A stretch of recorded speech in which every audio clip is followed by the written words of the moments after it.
This is the General Dynamics F-16 Fighting Falcon, and by definition, it's the most remarkable aircraft. When it first went into service in 1979, it was a representation of the latest technology available to military aviation anywhere. But whilst the technology that powers and guides this brilliant warplane, it was the high point of years of progressive technological evolution. The role which it was designed to perform is, if anything, has stepped back against the evolution of the task of a fighter plane.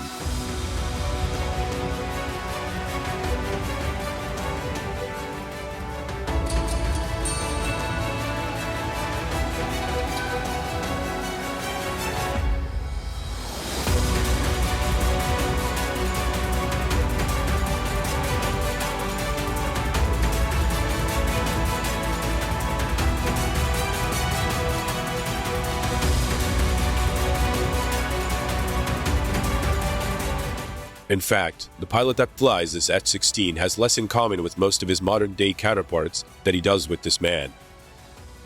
Because both fly aircraft that excel in dogfighting combat between two fighter aircraft, yet both planes are capable of a ground attack growl. When America got into the Second World War, it encountered Axis planes like the German Focke-Wulf 190 and the Japanese Zero. Light and extremely agile, they proved difficult to deal with. But the high point of the American counter to the existing Axis dogfighters was undoubtedly the P-51 Mustang, originally conceived to fill a British requirement.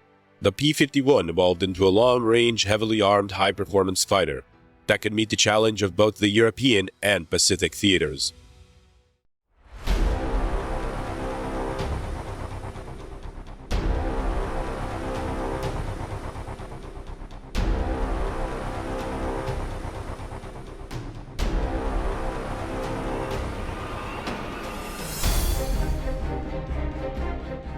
Later versions of their bubble canopy providing excellent vision ruled the air over Japan.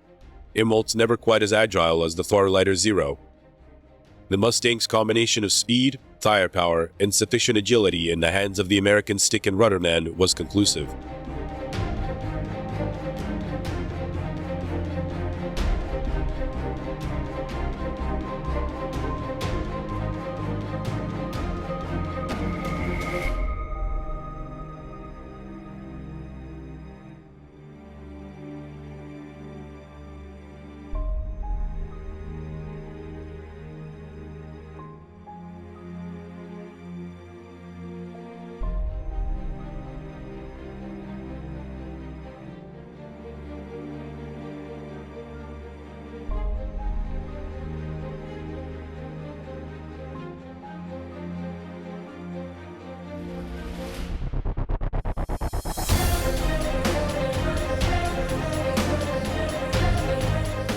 Long before the war was over, America, like other nations in the conflict, was experimenting with jet power.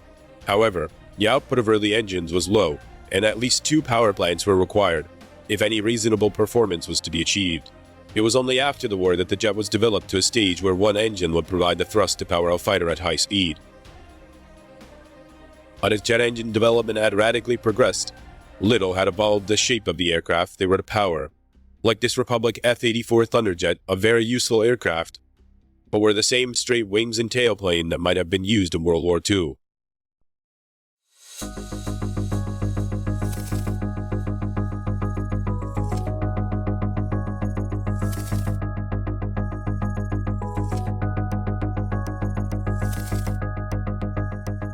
The North American Aviation Company, which also designed the Mustang, did on the other hand offer a new silhouette. They had studied information captured from the Germans at the end of the war and deduced that a swept backswing surface would provide an aircraft with extra speed and still give good stability.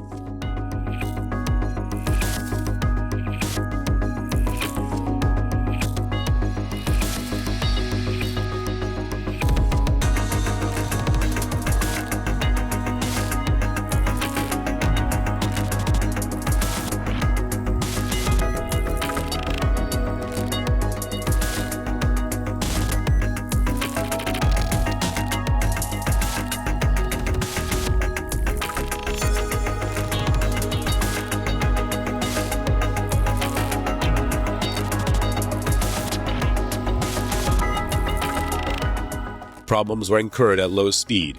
But when these were tackled successfully, the F-86 proved to be an excellent aircraft with high-speed maneuverability and firepower. It provided a worthy successor to the P-51, and this development came most timely. For America did not have a monopoly on the swept wing. Russia, like the US, produced straight-wing jets early after the war, but like the US, they had also gained data from captured German designs, which they quickly used in early swept-wing fighters.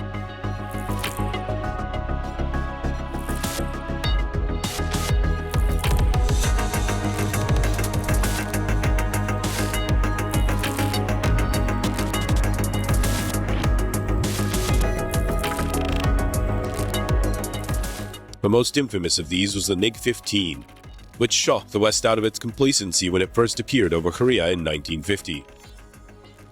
The 10-to-1 kill ratio that the American aviators claimed were mixed during the Korean dogfights was also very much due to the skill of its pilots.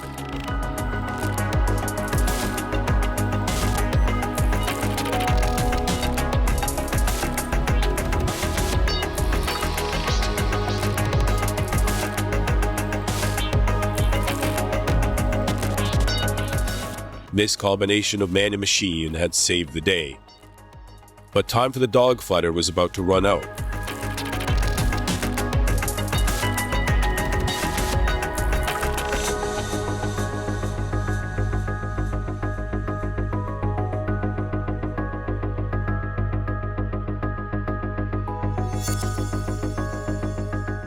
During the early 50s in the Cold War, America considered the role of its fighter aircraft to be that of destroying long-range Russian bombers which threatened nuclear attack. The best weapon against such aircraft would not be the machine guns of an aircraft like the Sabre, but rockets which at first were fired in cell bursts in the hope that at least one might hit and bring down any predatory bomber. Rockets were developed for air-to-air and air-to-ground use, and, as their sophistication improved, the role of the fighter plane was reduced to that of a missile platform, from which rockets could be launched. The fighter aircraft was to be made faster and to go higher, but agility was no longer a concern.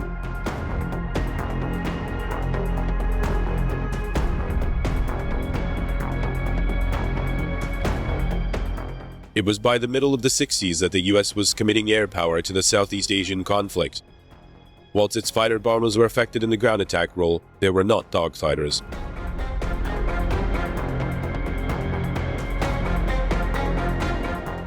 When North Vietnamese MiGs appeared, the faster and more sophisticated American fighter bombers were just not agile enough to bring down the MiGs, which were only a slight improvement over those used 15 years earlier in Korea. Another complicating factor was that the rules of engagement over Vietnam required US pilots to see and closely identify their targets before weapon release.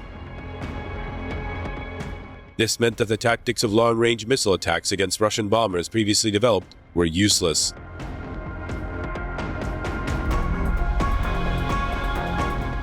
The Air Force's answer, or as much of one as there was to be, came from the United States Navy. Whilst they too had been developing high-speed missile platforms, along the line had evolved a truly versatile aircraft in the shape of the McDonnell S-4 Phantom, sometimes referred to as the St. Louis Slugger, due to its city of origin and enormous lifting power.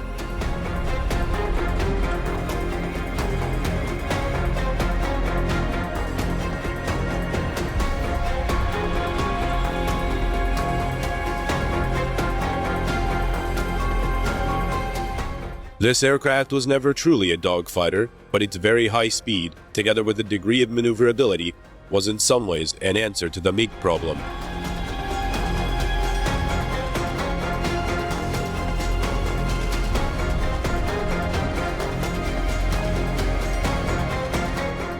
By the late 60s, both the US Navy and the Air Force had begun separate programs to fill the vacuum created by the lack of a highly agile dogfighter. The Navy adopted a sophisticated but expensive approach in developing an aircraft that could successfully perform two different types of missions. The Grumman F-14 Tomcat still retained a crew of two, but had variable swept wings which could be adjusted to suit the type of mission it was required to perform. With the wings swept back in a delta configuration, it was able to reach very high speeds and climb rapidly. With the wings set forward, it could achieve greater agility, and despite its considerable size, outmaneuvered much smaller aircraft.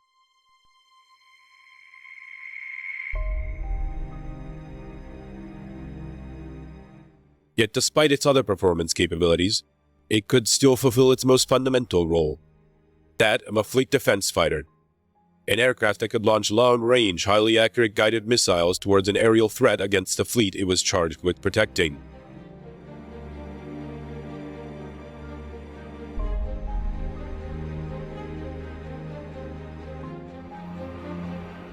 The Air Force, having a less diverse mission requirement, looked towards the fixed-wing design offered by McDonnell Douglas in the F-15 Eagle.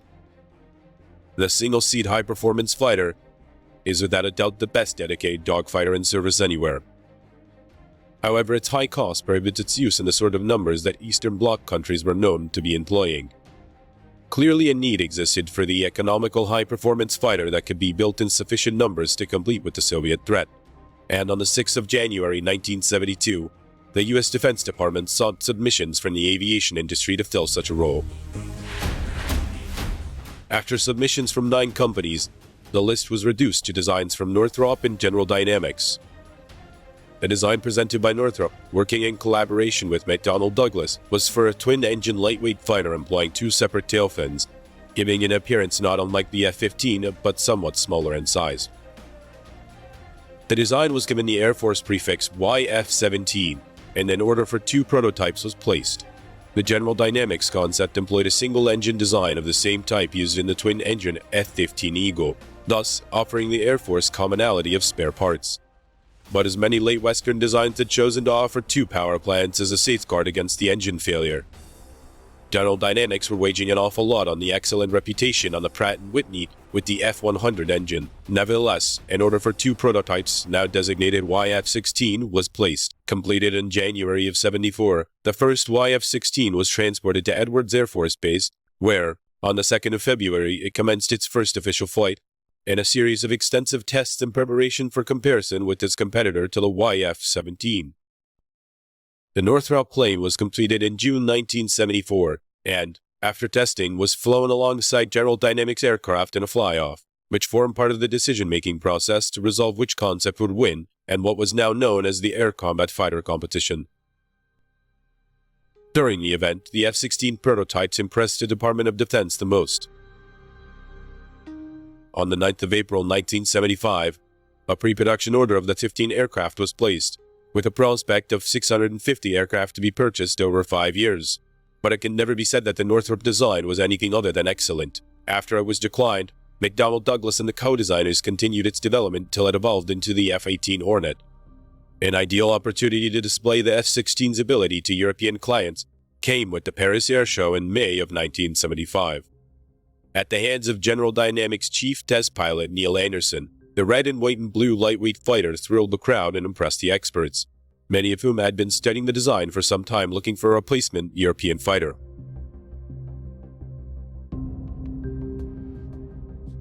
Despite the airshow performance, it's probable that NATO air forces had already made up their mind about the F-16's suitability for Europe. And, less than a month afterwards, a combined order for 306 aircraft was placed on a joint production basis, providing work for scores of manufacturers on both sides of the Atlantic.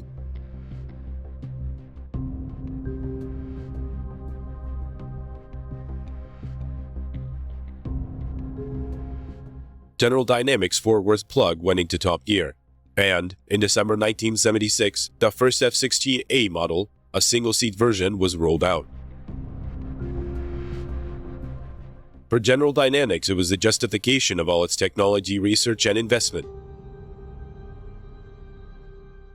The multinational fighter concept was now well underway, but the secret of the success of the F-16 is the sum of many different advanced high-tech features, several of them used for the first time in any combat aircraft, and some tried and well-tested the F-100 engine. General Dynamics' confidence in a single engine, but of excellent design, well paid off.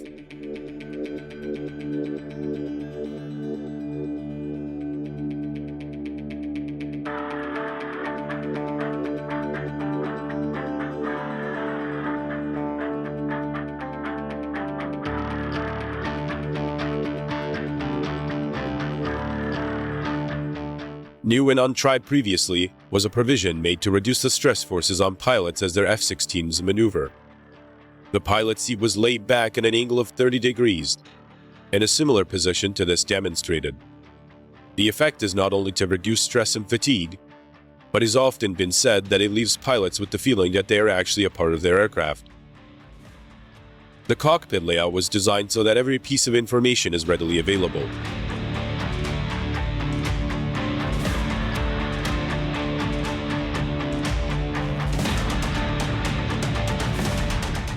The heads-up display projects vital information onto the hurled weapon sight glass directly in front of the pilot.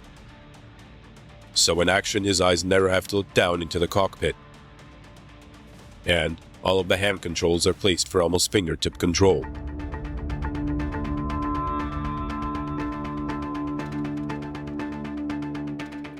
The F-16 also employs advanced radar for search weapons, control, and guidance.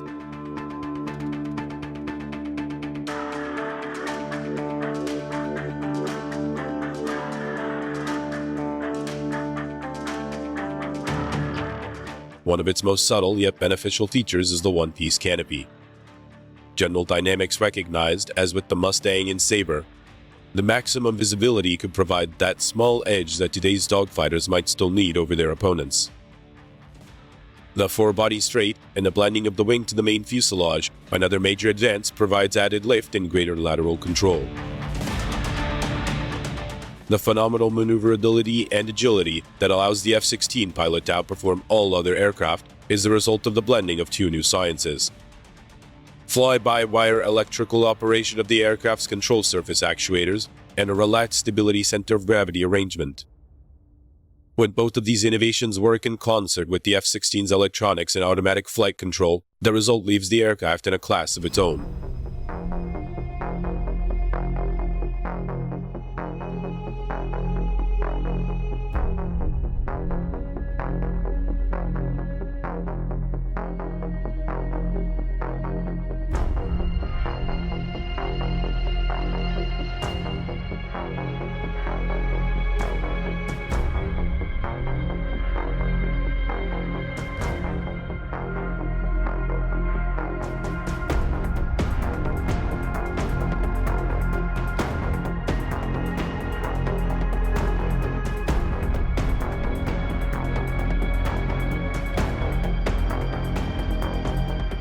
High turnaround speed is essential for any modern-day fighter. Its ability to land, refuel, and have minor repairs and rearm is fundamental to its effectiveness in combat. And GD's lightweight was designed with all of this in mind.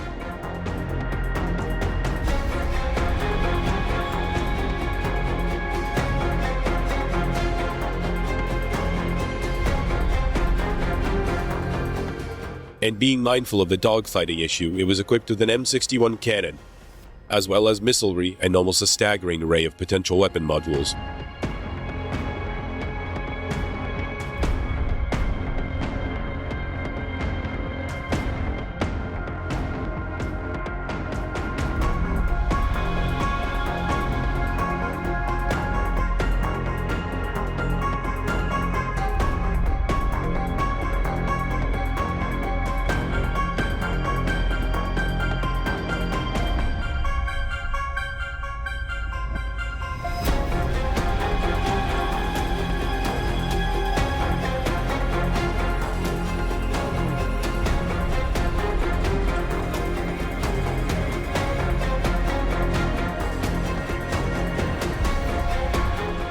One thing the multinational fighter concept did mean was that the aviation industries of the four participating European nations would enjoy much of the benefit of the F-16's success through subcontracting, licensing, and ultimate assembly. Even to the extent that 10% of the components of all US Air Force planes would have been produced in European factories that would also enjoy the benefit of further sales to another nation. But the first and major assembly line was to be in General Dynamics' plant at Fort Worth in Texas. So large was the program, the planning of the assembly could only be effectively achieved with scale models, which serve here to give some indication of the complexity of the task.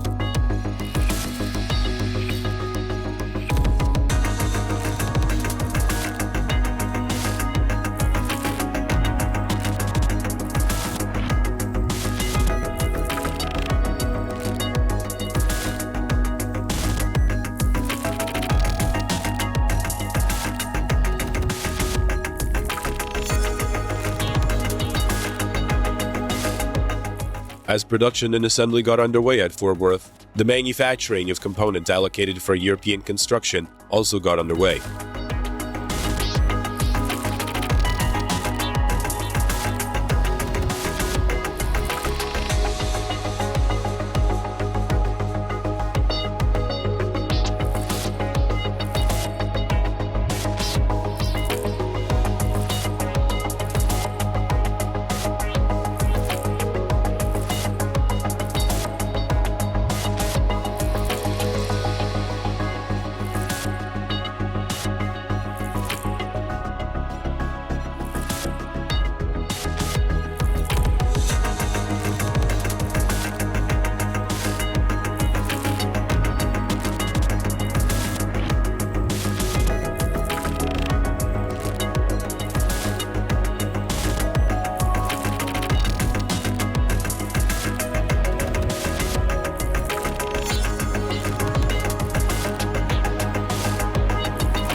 By August 1978, the first full production F-16 was rolling off the Fort Worth line and undergoing pre-acceptance trials.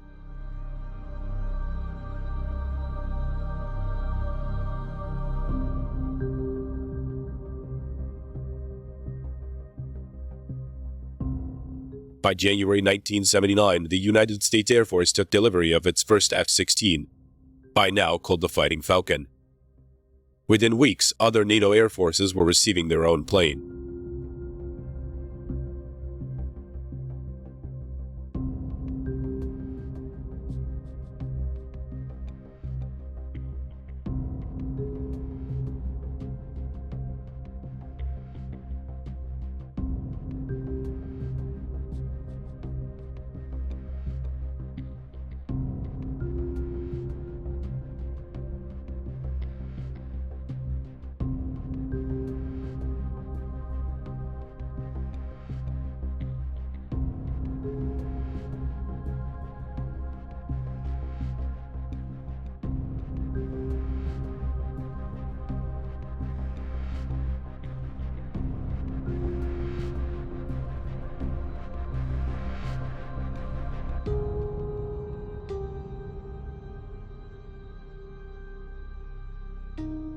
Interest for the F-16 had been coming from other countries, including Iran, who ordered 160 in 1979. But, due to the change in power in that country, the order was cancelled by the United States. Eventually, 79 of the aircraft found their way into the Israeli Air Force, another Mediterranean nation to place early orders for the Fighting Falcon. By now, the F-16 was almost becoming the standard fighter for Western countries, who did not want to produce their own aircraft. Apart from the 1 or 2 seat option, all other Falcons would be the same. There were, however, 2 exceptions, which, although never went into production, did valuable research work and demonstrated yet again how versatile the F-16 actually is. Following on from other tests, the Advanced Fighter Technology Integration, or FD modification to a standard F-16, can be seen protruding from the lower portion of the jet intake of this aircraft, like 2 large fins almost touching the runway. These fins are movable in the same way as the tailplane, and, when operated via computer in conjunction with other flight control surfaces, the aircraft can virtually be moved directly sideways, providing another type of agility for this already agile fighter. Another modification was the F-16XL or SCAMP. This design features a cranked aero delta wing instead of the conventional wing and tailplane layout. The concept would allow greater carrying capacity and range,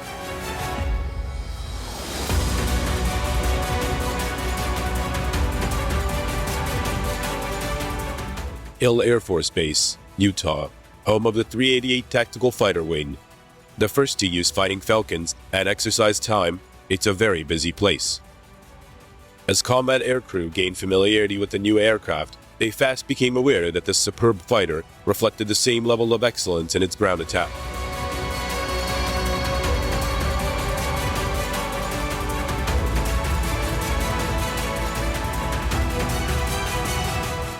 It was perhaps not surprising when it was chosen to represent tech at the 1981 tactical bombing competition at Lossiemouth in Scotland.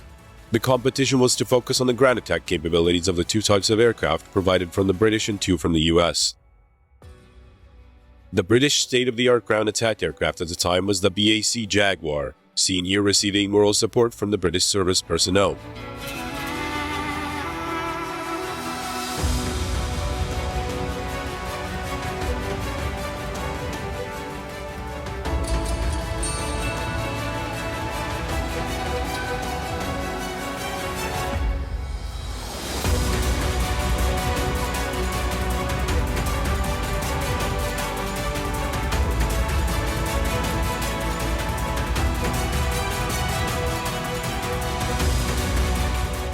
The F-111 Swing Tactical Bomber, which came from the same stable as the F-16 and saw service in Vietnam, would also be a contender.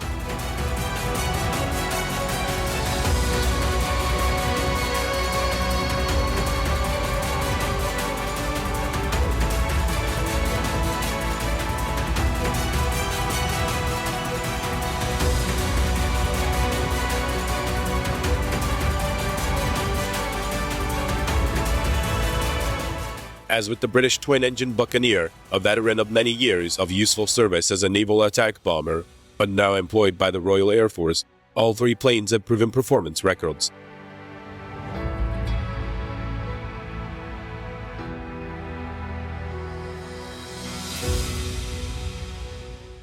The F-16, a fighter aircraft, was to win the accuracy competition even against the dedicated ground attack Jaguar.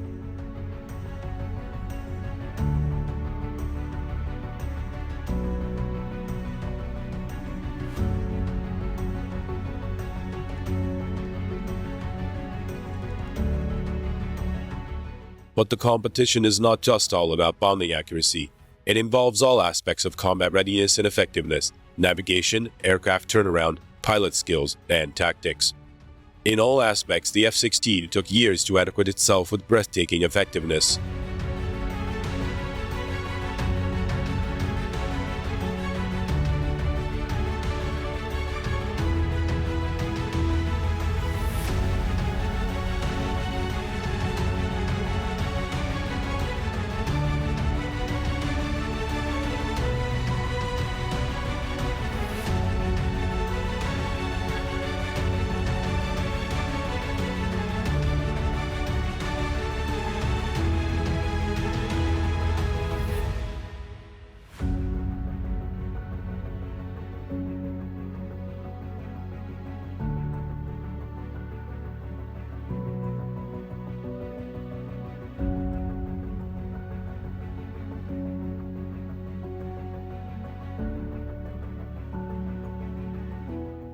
By the time the final results were calculated, General Dynamics' brilliant lightweight was to win the #1 position in the final formation.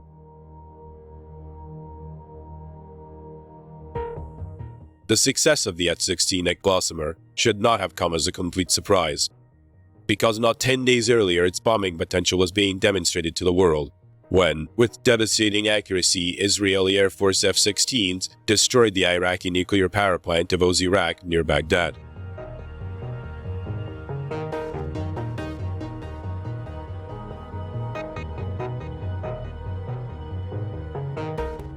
The mission objective was for the Israeli aircraft based in the Sinai to fly 650 miles across enemy country and destroy the nuclear plant, only days before it became operational, depriving the Iraqis of the ability to produce atomic weapons. The most direct route would ordinarily have been the obvious choice, but Israel is a nation surrounded by its enemies, and Arab radar stations, especially near the Jordanian border, would detect aircraft approaching from the west.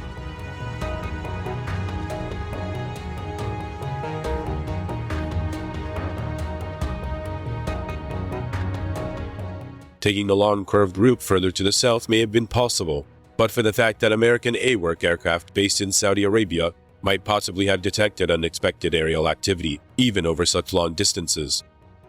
So because of the high mobility and effectiveness of the AWACS, this plan was also rejected. A third but extremely risky option was to actually try to weave a course between the Arab radar stations. To make this plan work, Israeli pilots practiced flying at very low levels over long distances. They also studied plans of the power plant and its various features. But most of all, the position of the reactor building, which housed the nuclear core.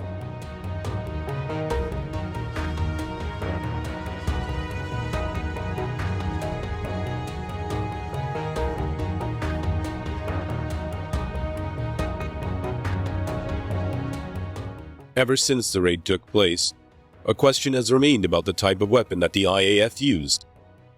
Because, when they did strike, it was with such accuracy that some observers believe they used laser-guided bombs, similar to this type developed by the United States. You can see right here from this test how the bomb constantly adjusts itself in flight until it finds its target. Israel is thought to have developed its own guided bombs, but still, it insists that to this day it only used conventional 2,000-pound iron bombs, and that the incredible precision is due to the F-16 and a constant training of their pilots.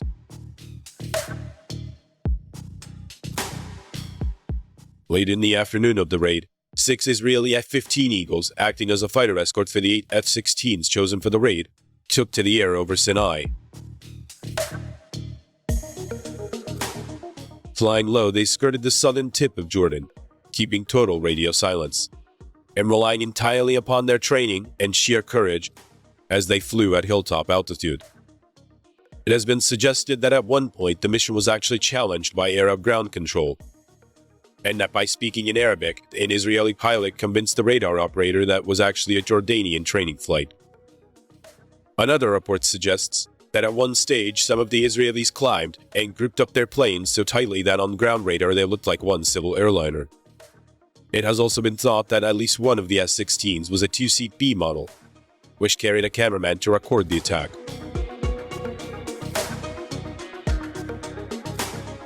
After 80 minutes in the air, the Air Force approached its target and prepared to strike.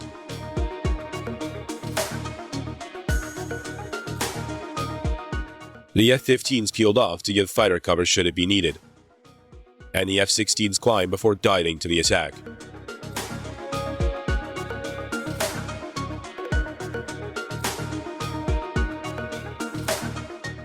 The first plane's bombs found them up, and the others follow it, and in less than 2 minutes Israeli pilots were able to complete the destruction of their target before taking the direct course back to their base. But if the Baghdad raid was to prove the F-16 a bomber in combat, a year later, when Syria threatened Israel with surface-to-air missiles, supported by the late-model MiGs, Israeli F-16s were to demonstrate their fighter ability over the Bekaa Valley. Together with IAF Eagles and F-4s, they devastated Syrian fighters in classic dogfight situations. One-on-one Syrian MiGs were simply no match for Israeli 16s.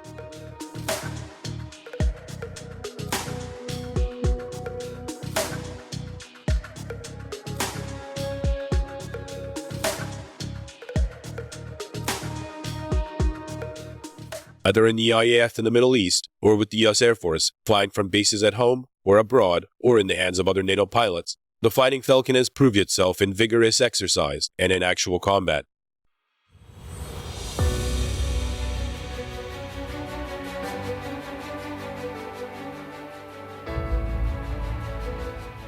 This gun camera footage symbolizes all the Fighting Falcon really stands for, an aircraft reverting back to the traditions of the Mustang and Sabre. But, at the same time, the F-16 pilot has remained of the awesome leaps in technology and that which he has at his disposal by the heads-up display constantly feeding in the upgraded information. All to assist in the same basic game the US sorted World War II in Korea, air superiority over the enemy.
Fuel recover. Fuel recover. Fuel recover. Fuel recover.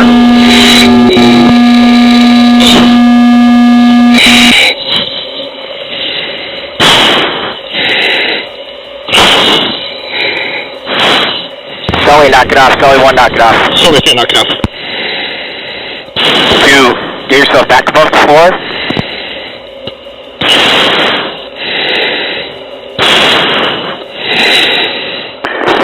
Sully, knock it off. Sully 1, knock it off. Sully 2, knock it off. Alright, 2, climb back above 12,000. Alright,